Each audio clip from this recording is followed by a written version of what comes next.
Do you love everything football? You've come to the right place. Welcome to Beyond the Touchline, a Football Manager Central podcast with your hosts, Paul, Ryan, and Colin. What is going on? Thank you for joining us. We are back for Beyond the Touchline. It's been a few weeks. We've had a break. And we have a surprise for you. All three people on the intro are here today. We will start with Ryan. Hello, sir. Good evening. How are you? Not too bad. I've been away. I'm now back. Happy as ever. Mr. Happy is back. Fantastic. That is good to hear. How's your ankle? Hey, it's healing. It's gone up to my knee now, so... Brilliant. My housemate has been nice, and apparently I can borrow his car to drive to school tomorrow. I'm not sure how that's going to work, but... Wow. We'll soon. That's a scary thought, Colin. How are you, sir? I am delightful today. You have your beers next to you ready for the show? I am golden, I am socially lubricated, and ready to talk. Fandabby dozy. Yep, that's what I just said. So, what's been going on since we were last here for Beyond the Touchline? Well, I have officially signed for a football club. Ooh, I think since the last episode I've been in the hospital with my ankle.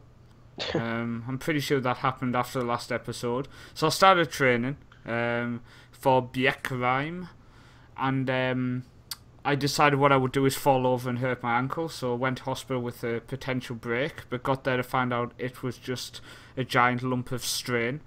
So that was good news, so I've been resting it. I actually run for the first time properly today, so no pain there, so fingers crossed. We have a friendly in 9 days time, and fingers crossed I'm going to be fit for that, because it is against Ulgore, which is the town I work in, and they play 2 divisions higher.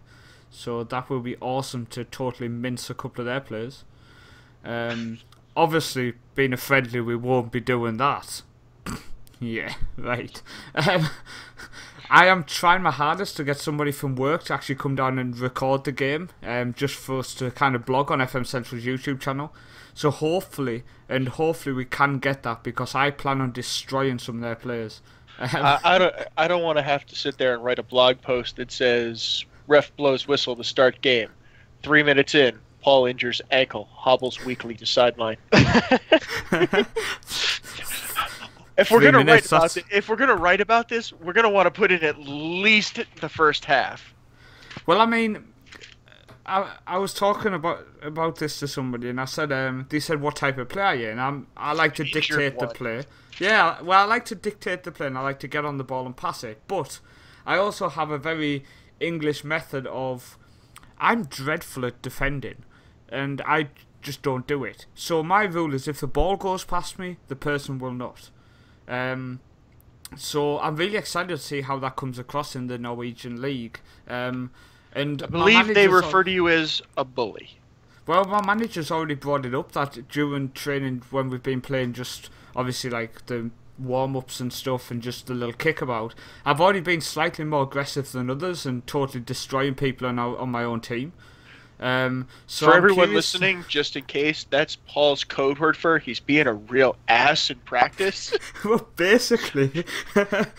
Well, it's a simple method. If the ball goes past you, make sure you either literally just drag them down, or if I've gone in for the tackle, make sure my second leg's the swiping leg. But with my bad ankle, I'm quite scared of hurting my ankle if I do it a bit too rough, but I'm really looking forward to it. You know what that move is known as? Conventionally, that is referred to as a dick move. It's referred to as a foul. But it's how I like to play. I'm very vocal, I'm a very aggressive player in terms of I will get stuck in, but I also like to find the space when I'm on the ball, and also if I do get fouled, I'm the first one to cry to the referee. So you're very into Spanish football. Yeah, I'm really properly Spanish when it comes to getting fouled. Referee, my hands go together, I'm doing the waving, get nothing. But yeah, so stay tuned. Hopefully that will be blogged about on the channel if I can find somebody to come record the game. Because it's late evening, which means the missus can't come, so the kids will be asleep. Oh, in fact, we might have a visitor, so the missus possibly can come and record the game. I hope she can, because I think it would be awesome no matter what to just stick a blog up of one of us who present this show actually playing a game. I can't tell you how awesome it would be to hear her commentary of you getting hurt out there all on video. The commentary will be, he's kicked off, his ankle, okay, he's fell over. Great, I have to carry him home. Oh my god, he's going to whine all week. The good thing is that the pre-season takes part on the 4G pitches, so there's no chance of falling in a ditch, Ryan. Yeah. So, seeing as I've been playing football and officially signed for a club, what Ryan decided to do was become a linesman. So, Ryan, how did that go? Anybody who will know, I actually teach PE in a secondary school.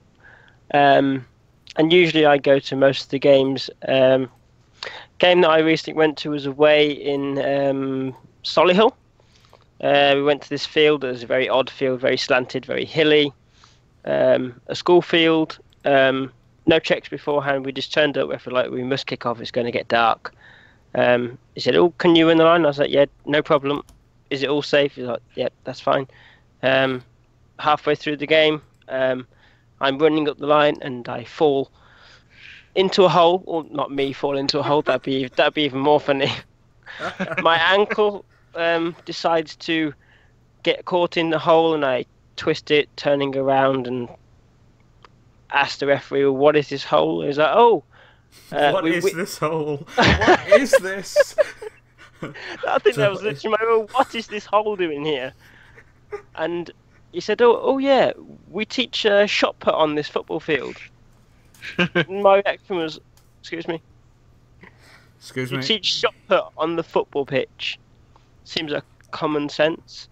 No, we're not here to laugh, are we, Colin? But yes, we are. Don't ever mistake it. We are We had a very long debate about legal responsibilities of teachers, and I was blabbing on about how they should have checked the field and told me that they have potential holes in the field.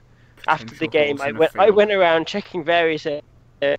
There were numerous holes. I'm surprised our pupils came away alive. They actually won the game 3-0, so they're still Brilliant. top league. So, but I came away with a bad injury. I ended up in A&E with a bad ankle, which now has gone up to my knee. And I don't even know how that's possible.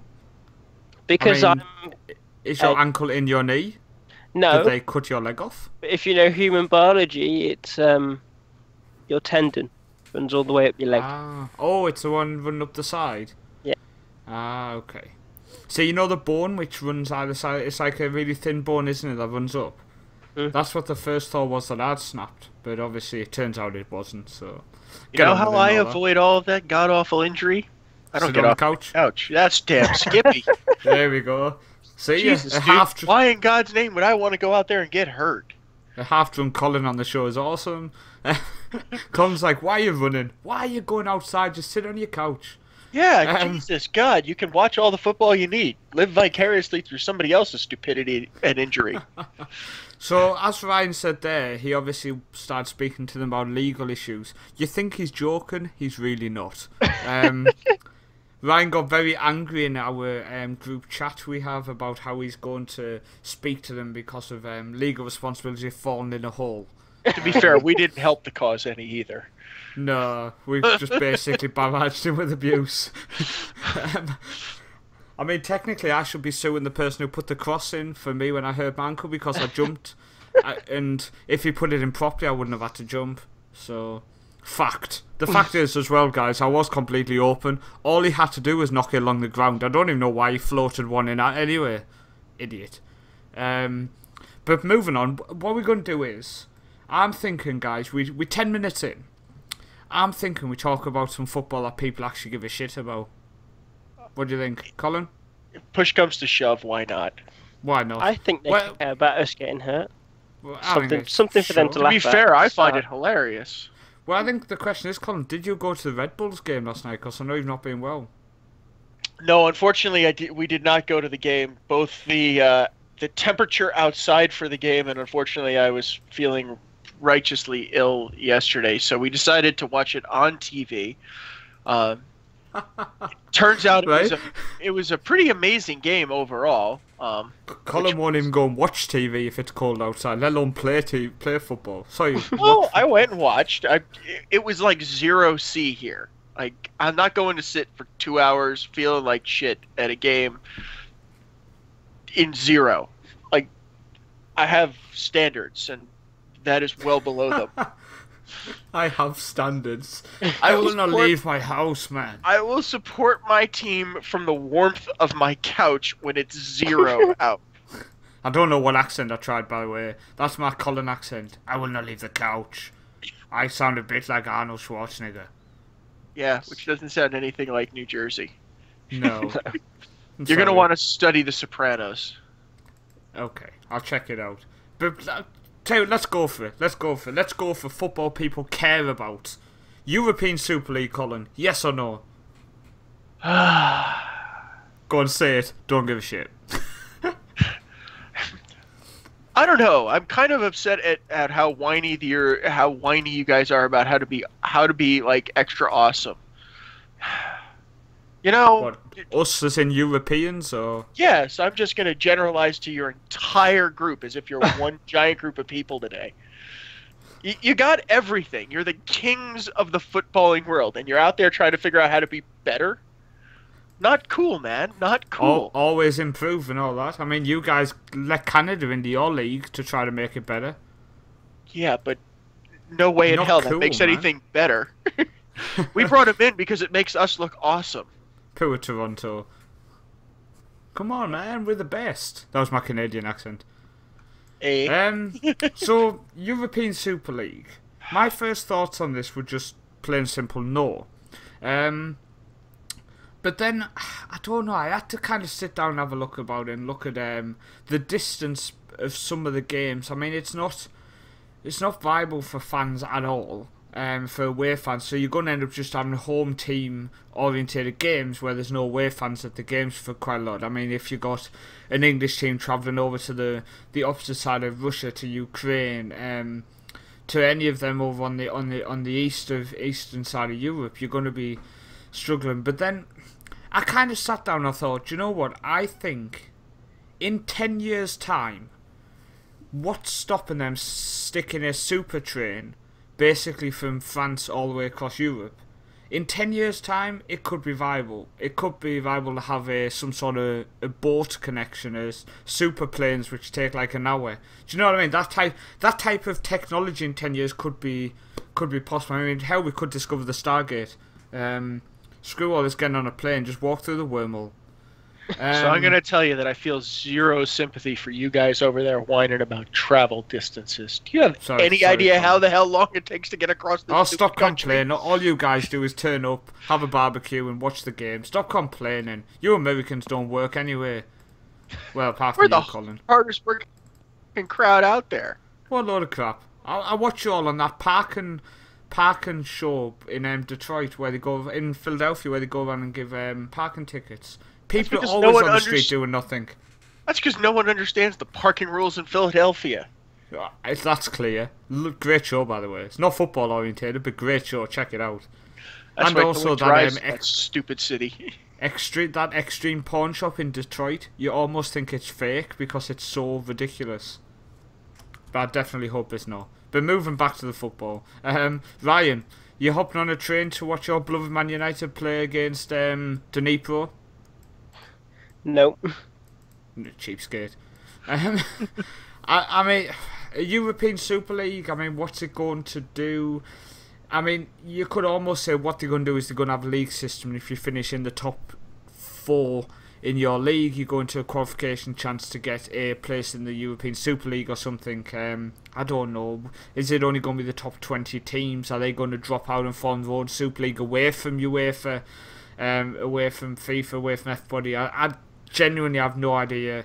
At the minute, they would have to give us shitloads of information to give a better vote on if we like the idea or not.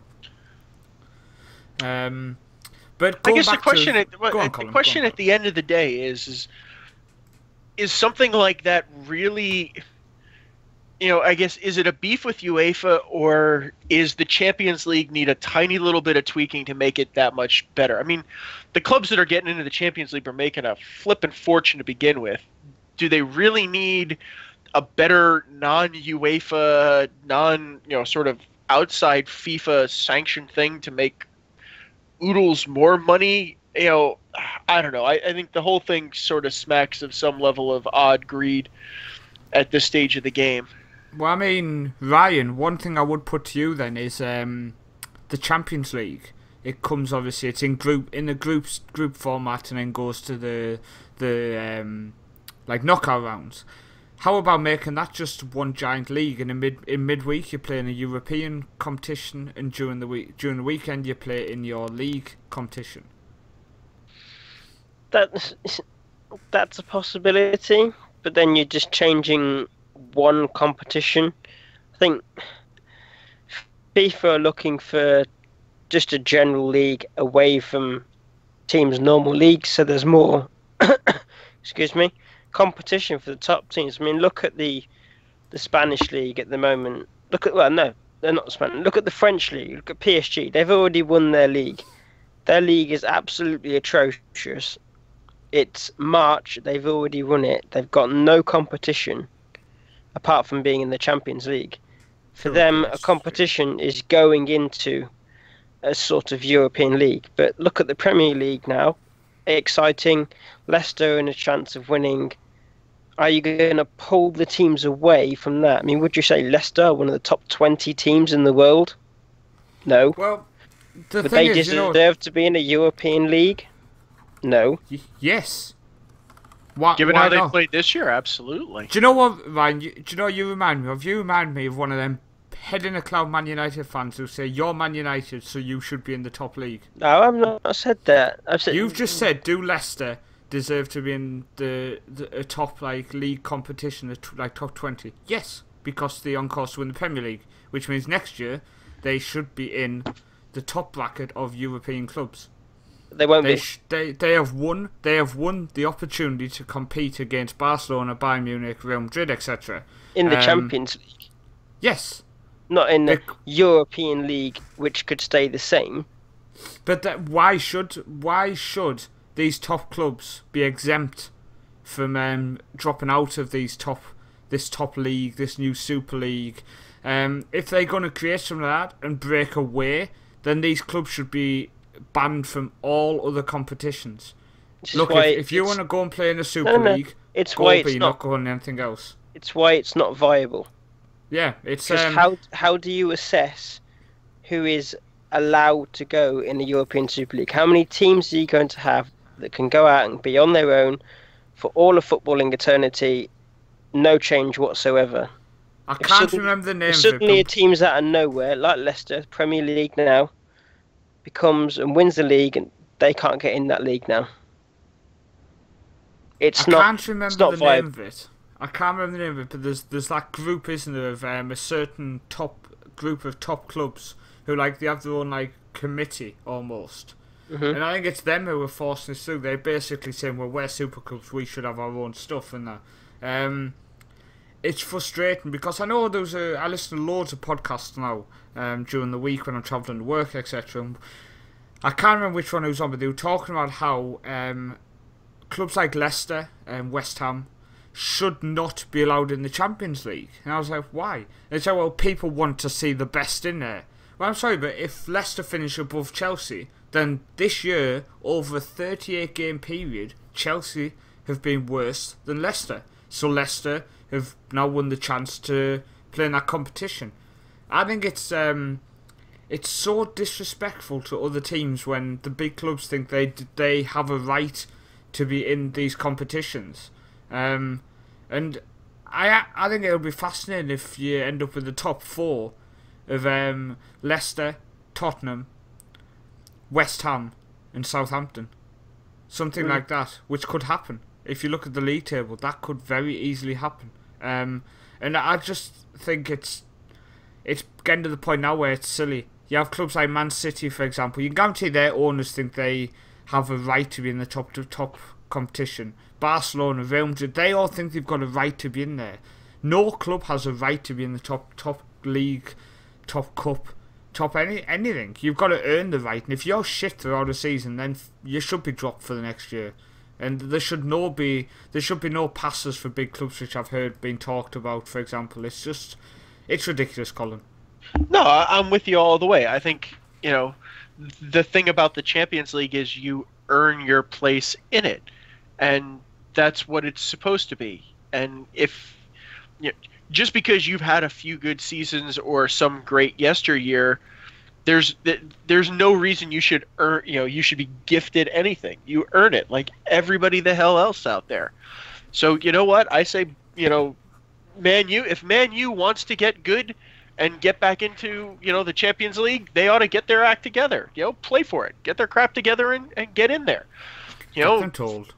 Yeah, I mean, to me, it's a little ridiculous, right? I mean, you're looking at a bunch of teams that are basically saying, "Look, we've got all the name recognition out there, and we want to go out, put a league together that we can't get knocked out of, get all of the TV money we can think of because we're the world's most famous leagues, and screw it, we don't really want to have to work hard anywhere else. We want to just be gifted greatness." And it's like, no, that's not how this system works. If you want to be great, you have to perform, right? I think Leicester City has shown everybody they've earned their right to play on the biggest stage in the world. And the fact that Man U is sulking because they're finishing in 5th, or a Real Madrid who's sulking because they're finishing in 3rd.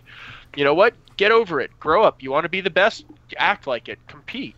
Don't go form a league. This idea of Super League could destroy domestic league football. I mean, the dream is always to get to the top flight. The dream is always to have a good cup run. The dream is to get an away tie against a super team, as they appear to be known. The bigger boys. You have Wimbledon when they played Liverpool a couple of years ago. Gerrard scoring the winner. Wimbledon were talking about that. They were saying, "Oh, Gerrard scored the winner against us before he left Liverpool." Stuff like that gets talked about now. Gets talked about now on this podcast. We're still bringing it up. And if these big clubs, they are big clubs, but that's obvious. But if they think they've got a right to go away and form a Super League where they don't get relegated, they can't be removed from it, I think it'll just destroy domestic football, because there's no aim then. There's no, we're the best team in the country, because you're not going to be the best team in the country, because you've got a random team who's going to play in the Super League who are basically taking all the best players away to go and play in that league. And I think it needs to be scrapped before the idea gets any further.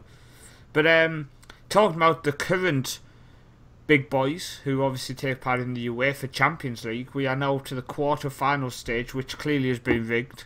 I mean, if there was ever a point in a situation where people would point at a rigged draw, this is it. Talk about a chance for all the big boys to get to the semi-finals.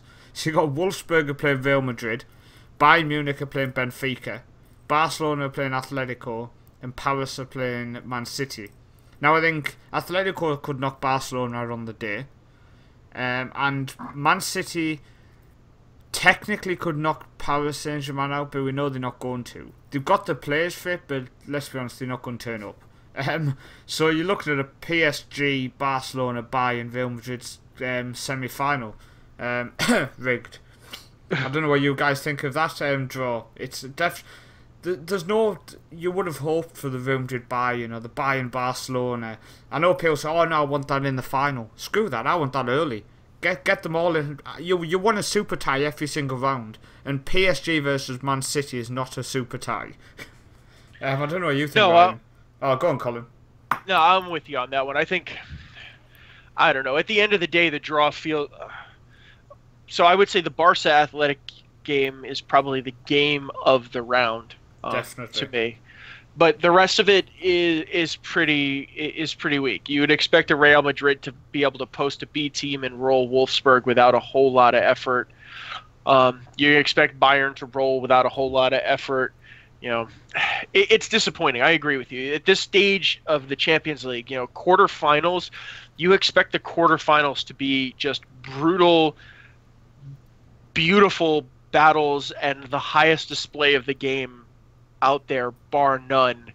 And to me, other than sort of one tie, this in no way, shape, or form represents the highest level of football in the world. I was listening to a radio show here the other day that basically said, look, that the UEFA's Champions League surpasses the World Cup as the epitome of the greatest display of football out there on an annual basis. And to me, if you look at this draw, I would absolutely say no way. This is not the greatest display right now. The marquee matchup, a Barcelona Bayern would have been a fantastic matchup.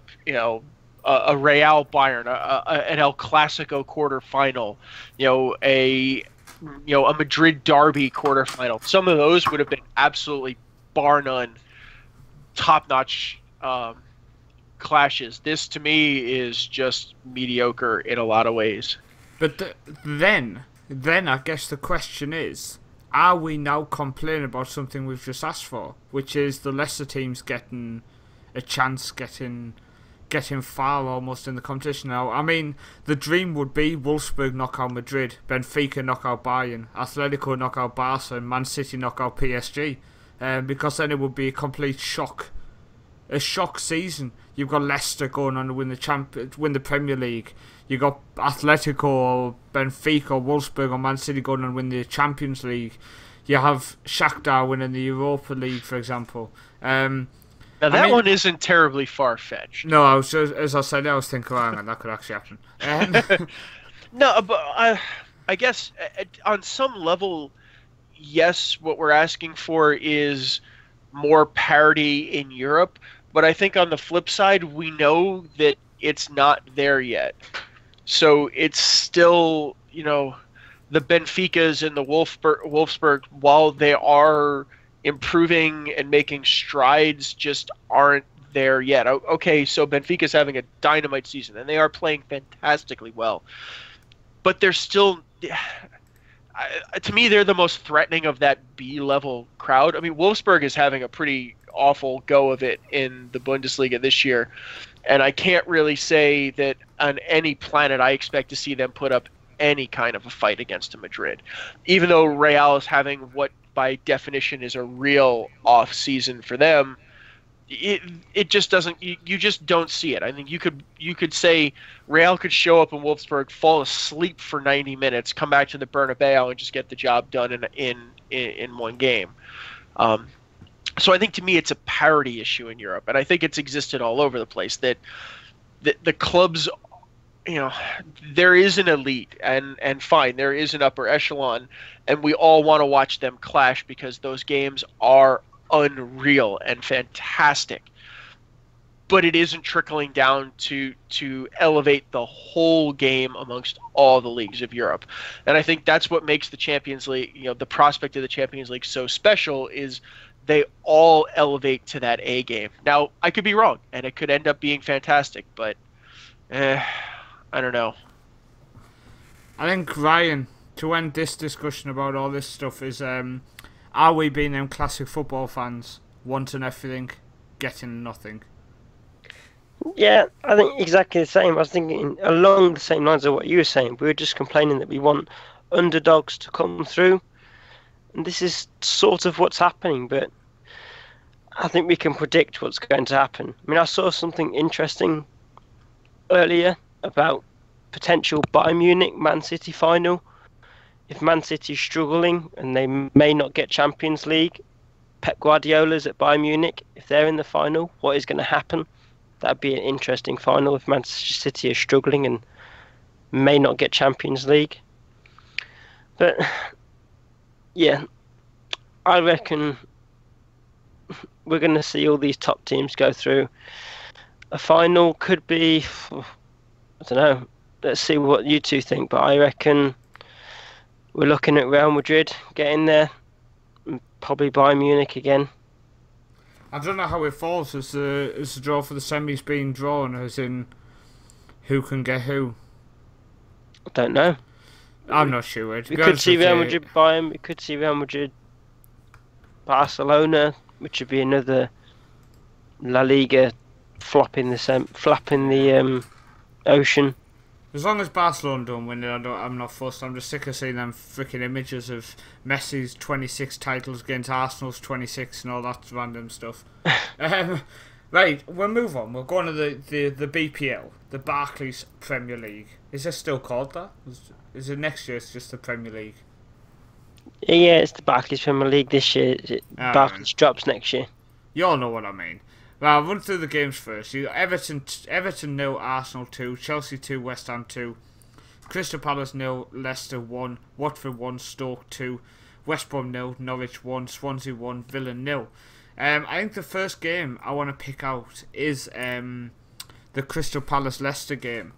Now, first off, Leicester obviously shown their resilience. Even when they get bombarded, they still sneaking away with the points, and that's what champions do at the end of the day, Colin. Yeah, I mean, it was what we've come to expect from Leicester. It's a gritty, well put together, very strong, very resilient performance. They get the job done. Walk out with 3 points and further the lead. I think that they're putting an extreme amount of pressure on the rest of the league because they just go and get it done. It's not glamorous, it's not flashy, it's not the most elegant, polished, and graceful football we've ever watched, but at the end of the day, they're ticking 3 points off that box pretty regularly. It's the other side of the coin is something I'm absolutely loving at the minute. Every club he goes to manage, after a while, his amazing team talks fall flat on their ass. And everybody said, you're just upset that Alan Pardew's left. You're just complaining for nothing. He's doing a great job at Crystal Palace. Yep. Where are all you at now? Because he is doing shocking. And it is fantastic to watch. I believe it's 13 winless in the Premier League right now? It's something horrendous, and I know they were talking about how it's normally about 50 games. I think they said his record, and then it starts to plummet. But with Palace, it's happened after 30 something. So yeah, I don't want to be too harsh on Palace fans, but not that I'll be laughing in a second, but for now, hey, take it while we can take it. Yeah, exactly.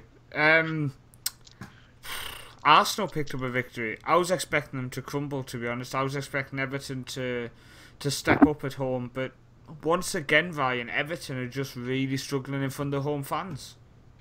Yeah, it's been not a great season for Everton this season. Fans have been, I would say, disappointed with the football that they're seeing. Hopefully they can pick up next season, but Arsenal, they've been exactly the same. They've had stages where I think, oh yeah, this is our year, we're going to win the Premier League. They've picked up a win against Everton. Yay, clap your hands, blow the horns, but they're not going to win the league, are they? Let's be honest. I think, Ryan, I think one thing to discuss is obviously this Wenger in, Wenger out situation. If Arsenal fail to win the Premier League when Man City, Man United, Chelsea, Liverpool are nowhere to be seen, should he be sacked? I think he wouldn't be sacked, but I think he'd do the common sense thing and know it's time to move on. I think it was it's an interesting thing to look at because he said, Colin, the reason they have not been winning the league is due to the financial clout of them other teams. So in a season when none of them financially huge teams of Man City, Man United and Chelsea have won the title, he's got nothing to back up his excuses from previous seasons. No, I think in a year where everybody else has fallen flat, I think this is one where Arsenal's going to have to fall on his sword. I think he has done an amazing. Let's not fault the guy, right? He's had a brilliant career. He's done something that many people have dreamed about doing. He's been a perennial Champions League, member for as long as anybody can sort of track. They're always there. But again, they've never really done anything in the league, and they've never really done anything in the continental competitions. And if you're the board at Arsenal and you really want to take that next step, I think you have to have a serious conversation and say, look, I think it's time perhaps he joins the board, perhaps he takes a consulting role, something, but I don't think he's the right guy to be on the touchline to take the club to that next level. He's just not doing it for them. Well, I think the question is, I'm going to put it to Ryan and Colin, so get ready for the question because I want a quick fire answer. I don't want any thinking. I want the actual answer as soon as it comes. Damn it. You got it right. If Wenger leaves, name the new manager. Ryan.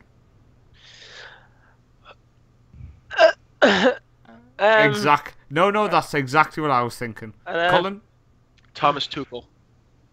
I think I know who that guy is. The Dortmund manager. Dortmund manager. Very good shout. The Dortmund manager. I think he would be a potentially very good replacement at Arsenal. He's got one of them names which I kind of just forget all the time. So when I hear it, I go, who? And then I go, oh yeah, the Dortmund manager. Anthony Conte, the Italian manager that's leaving. He's just so linked with Chelsea. I can't see him going anywhere else. I know he's been currently taking extensive English lessons. And he's been taking them in London. So, interesting, to say the least.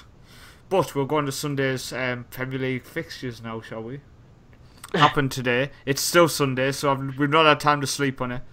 Open the floodgates. We'll leave that till last. First game, Southampton 3, Liverpool 2. Now, I love this. Now, why did I love it? Because I got sick after about a minute of Liverpool fans on Twitter. Basically, we're going to win the league. That's literally what they might as well typed. Because it was just, oh my god, we're amazing. This guy's amazing. This guy's amazing. He's amazing. Yep, you soon shut up when the third goal went in. What a dreadful performance to be 2-0 up and lose 3-2. Colin, much to say. None of us watched the game. We were all watching a certain other game that went on at the same time. Yeah, I was half paying attention to it, and I caught the highlights after it. But yeah, I was fully fledged paying attention to a different game. But one, I'd say, well done to Kilman and what he's managed to do in sort of getting Southampton kind of turned around from, it was January, end of December, January, where he said, nope, we're fully locked into a relegation battle, and this is a serious issue for the club. And all of a sudden, they seem to be stable again. And to go out to a Liverpool, and okay, fine, I understand from a name perspective, Liverpool is certainly up there. I think they've fallen a long way off from where their name kind of buys them, and they're a lot more mid-table than I think people give them credit for. Awesome job from Southampton. I think to bloody their nose and kind of walk out of there, tops on that one. Great job from Southampton. Just great job. Mind you, you said something there, Colin. You said where their name should have them. And I think, Ryan, it's back to that topic, isn't it? The name. And we'll just quickly, to end the Liverpool discussion now, Ryan, I want to just say to you, Liverpool fans, when they talk about potential signings in the summer, some of the players they expect to bring in are not mid-table, top half Premier League team players signings. So why do they think they should be able to sign them people? Because they think they're still a top club. It's history. Man United fans are the same. Man United have had a fall from grace. You're one of them. We've seen the players you want in the chat. I don't go around saying we're going to sign Messi, we're going to go this top player, this top player. It's not going to happen. No Champions League, no European football. Even at a push, it's horrible to say if you get Europa League, you're not going to bring in the top players that want the Champions League football. I think when. Sorry, Ryan. I was just going to say, when you see some of the players that they say they want, to Stegen from Barcelona, for example. I think what Liverpool need to look and say, Coutinho signed from Inter Milan. He wasn't doing well at Inter Milan. When he came in, there was a lot of talk: is he actually going to do it? Sakho, basically PSG reject. They didn't want him anymore. Firmino came in from Hoffenheim, not a big club. Yes, Firmino is a player I really enjoy to watch. Coutinho is a top player now, I think. He could play higher. He could play in a Champions League squad, not a team battling for the Europa League. When you look at Sacco, he's a liability. You go through the squad, a lot of them have come from average teams. Now, yes, some of them, Coutinho stepped up, didn't do it at Inter Milan. I think that's what they are doing now. They are fishing around the top leagues, but not the top clubs for players. And I think Liverpool fans need to realise that as well and start looking at them clubs as well instead of dreaming of the big players from the big clubs, Ryan. It's a very Klopp-esque style of managing. He did it exactly the same at Dortmund. He didn't fish around the top leagues, because Dortmund, when he took them over, they weren't an amazing team. So he's got sort of a similar thing going on at Liverpool. They're not an amazing team, but they can challenge if they do well. And what's the difference between Dortmund and Liverpool? At the moment, Dortmund are doing a lot better. Liverpool are just history bookmakers and just dust off the books and let's start reading out our history. What do you think the biggest difference between when Klopp took over Dortmund to when Klopp took over Liverpool is? Because I know what I'm thinking. I'm thinking the fact that Liverpool play in the Premier League, Dortmund don't. Yeah. It's alright taking over the Dortmund and taking them back to the top of German football. It's a whole different kettle of fish in the Premier League. There's some big clubs calling for him to overtake, and can he do it? I'm genuinely sceptical. Well, I think the issue and I think it's the same conversation that surrounds Guardiola coming into the Premier League that surrounds Klopp, right? So the parity in the Premier League is very, very different than in any other league in the world, right? If you go to Spain, right, no one expects a Villarreal to go out and set the league on fire and win it one year. Same with Italy, right? Nobody's expecting an Udinese to walk away with the title one year, or, go to France, right? Nobody's expecting a Caen or a Reims to do the same thing, right? And you can go to any other league in Europe and kind of draw the same parallel, right? There is an upper tier, there is a hierarchy, there are a handful of teams that are going to be at the top competing for a championship, and teams that are just there and not. And I think to Klopp's experience and what he had at Dortmund to, in the Bundesliga is, you played 2 tough matches a year in the league. Maybe you got a cup tie in a final. If you got unlucky, it happened earlier against Bayern. Beyond that, week in and week out, it wasn't that complex. He's now dealing with the Premier League that is that complex week in and week out. It doesn't matter if it's the Capital One Cup, if it's the FA Cup, if, whatever. It's week in and week out. It's a complex, difficult league where the team sitting at not this year. So the team sitting next to the bottom all the way to the top is going to give you a run for your money every time. So you can't kind of go in and cheat the recruitment and constantly look for diamonds in the rough and guys that you're willing to develop, and you can't sort of say, look, I'm willing to go down and lose, a league by 8 or 10 or 12 points, to the top team, but I'll comfortably be in second. I'll keep getting my Champions League spots. I'll keep developing my squad because we're going to keep making appearances. We'll still be good and hope for it. Like at Liverpool, he can't do that. You need to go out every week. I mean, Southampton came out, went 2 goals down, and just came back and kicked him in the teeth. That's I look through his entire Bundesliga career. I doubt it's happened before in that same level, that a team you had beneath your boot decided to come up and just kick the snot out of you. I think Guardiola's due for exactly the same phenomenon. They're going to come into Man City. He's going to have a lot of money, but that squad needs a huge rebuild, and you're not going to put the total number of players that you need to, in and out by sort of scraping the bottom of the barrel of the best leagues in Europe. You're going to have to go out, and you're going to need marquee talent to be able to establish yourself at the top week in and week out. And that's a huge, huge mountain to climb on that one. It's definitely something to look forward to see exactly how Guardiola does when he comes over. We're going to give the floor to Ryan now. Are you sat down ready, Ryan? Always sat down. Brilliant. Lazy. Manchester City 0, Manchester United 1, and the young superstar who I said should have started the game, and you obviously saying you wanted Will Keenan, Rashford got the winning goal. Give us your thoughts on the game, Ryan. It wasn't the best of games to watch. It was one of those flaring moments. Rashford scored 1-0. Di Michelis was like turning the QE2. Had a dreadful game. Man United scored their goal, sat back, and the game just ended. It wasn't that exciting of a game. So we give Ryan the floor, and he took 13 seconds. It wasn't. That's the honest truth. There was one moment of glory. Rashford scored, and then the game just fell flat.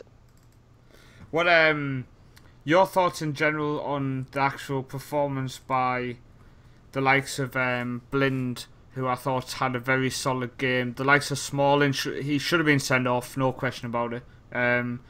With the way the yellow cards were going, that was definitely a yellow card compared to some of the other yellow card situations during the game.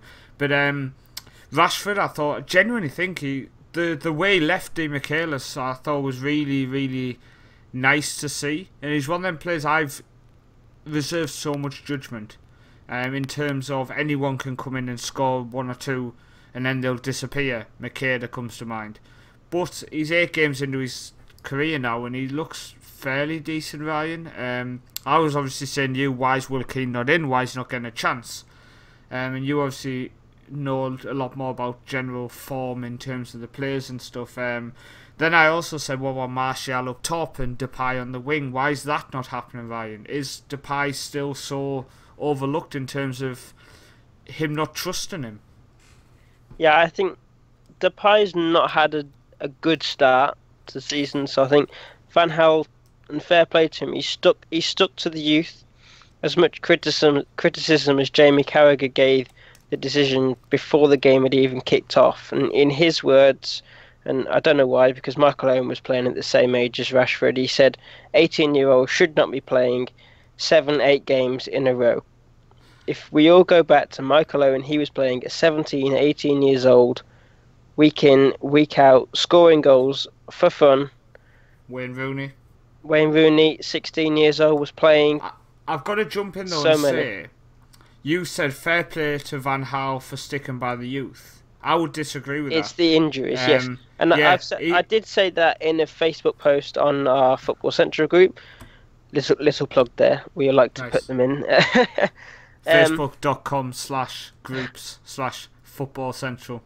Yeah, he has, in the majority of games, had no choice but to call upon the youth. So Darmian's been out, so he's had to call upon Valera, who's been... His form's dipped in and out. He was made to look like a mug against Liverpool, but in the majority of games, I've been impressed. You've had James Weir that's been called upon the bench. Timothy Fosu-Mensah, who seems like a battering ram and just loves a tackle. Anybody who knows FM, I've looked at his stats for a very, very long time when he joined Man United and was waiting for him to be called up. Rashford was not one I expected to come up. But the youth are there, and it shows that if we carry on, rather than going out splashing, I would rather build, but that's me and my philosophy of youth. Bring up the youth if we can. If we don't get Champions League, rely on the youth. It's Man United way. So what's your thoughts on reports coming out today that Mourinho has signed a pre-contract?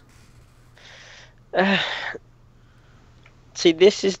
Mourinho, I wouldn't mind at Man United as long as he doesn't turn it into Chelsea Part 2, where we start buying a load of youth players, they go play in the reserves, you send about 25 players out on loan, and then we end up selling them for either a minimal profit or no profit at all.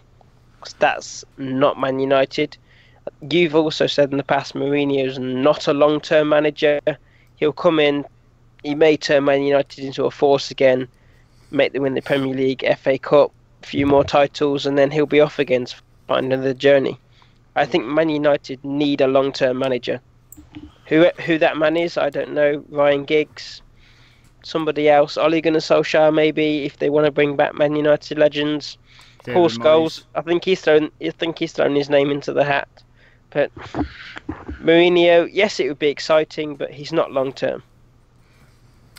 Well, we'll move on. There's one more topic we're probably going to talk about now because it'll no doubt take a bit of time. Colin. Yes. Newcastle 1, Sunderland 1.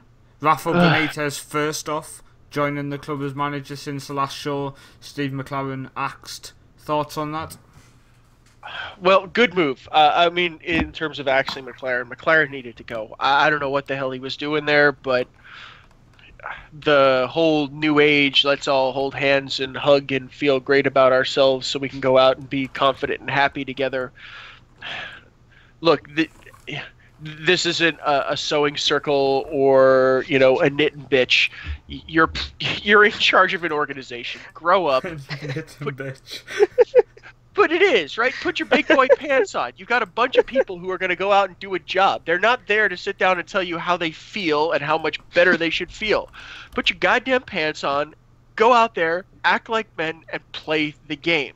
Show a little enthusiasm for the badge and get out there and play. And McLaren was just god freaking awful at getting anybody to wake up and do anything. So sacking him, awesome deal. Great.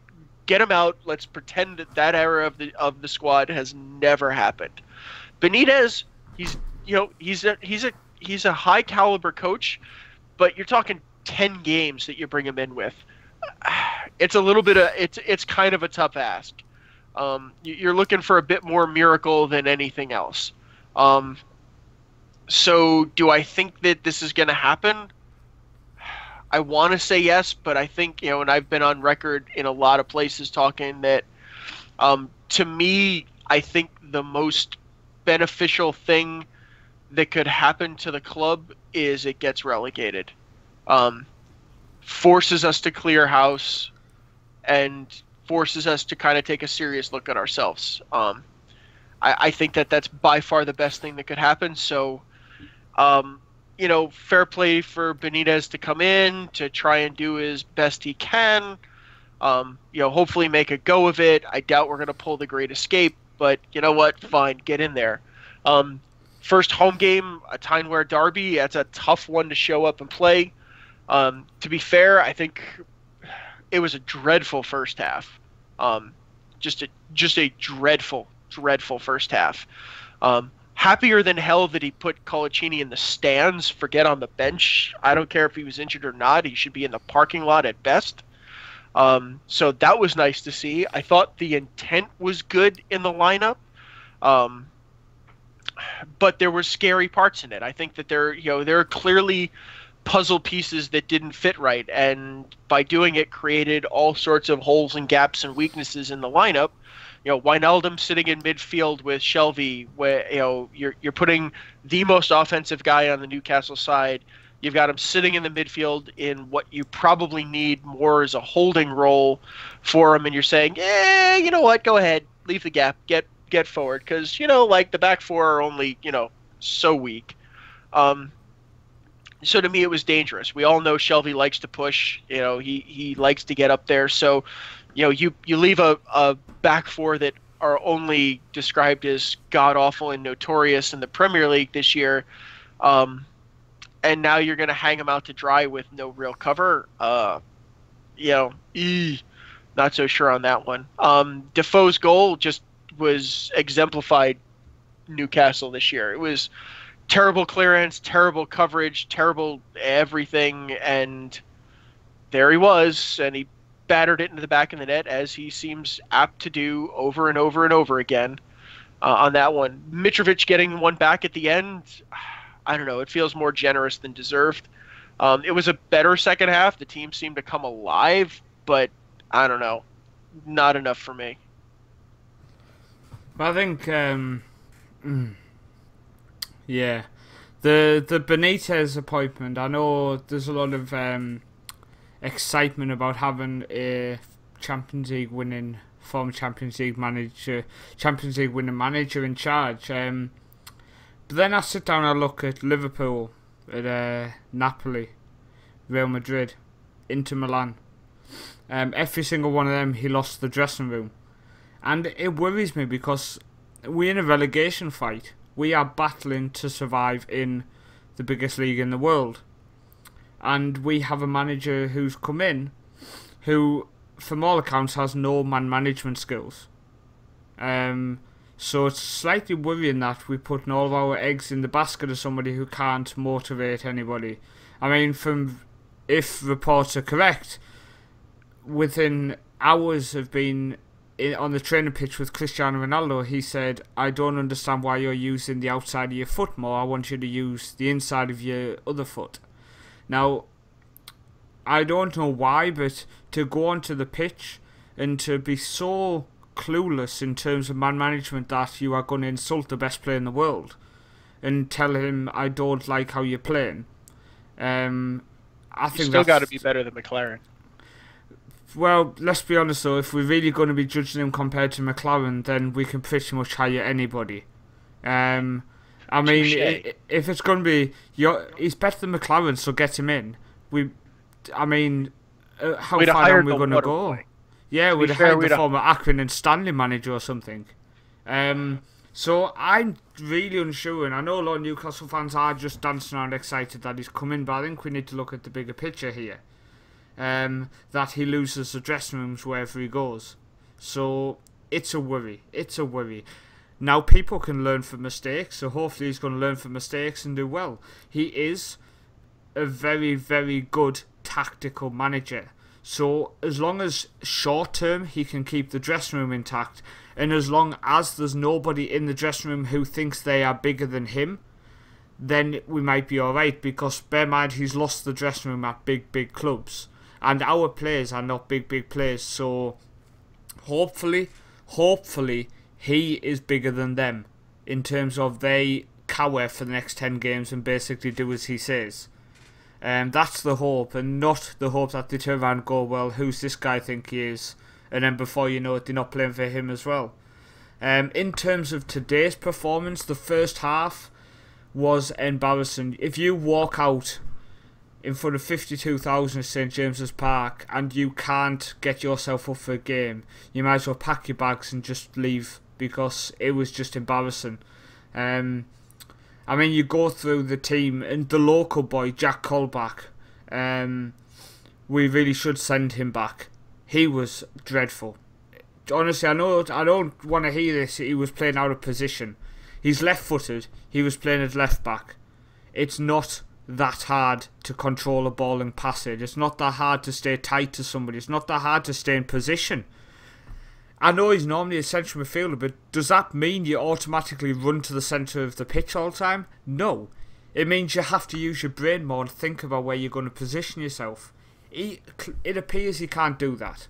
He just kept getting lost, and he's just not good enough. They replayed the Elliott, the Defoe goal, and said great save by Elliott. Fantastic that he saved the first shot. Yeah, brilliant. He punched it straight up in the air though. Does anyone want to mention the fact that he basically just gave it back? He didn't actually get rid of it. I don't want to hear this crap that, "Oh, well, it was a powerful shot." He's a Premier League goalkeeper.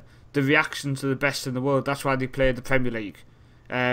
He should be just tipping it over. He should be just blocking it away, not just basically getting a hand on it. That's first grade stuff. Get a hand on the ball. Second grade stuff is get a hand on it and push it away.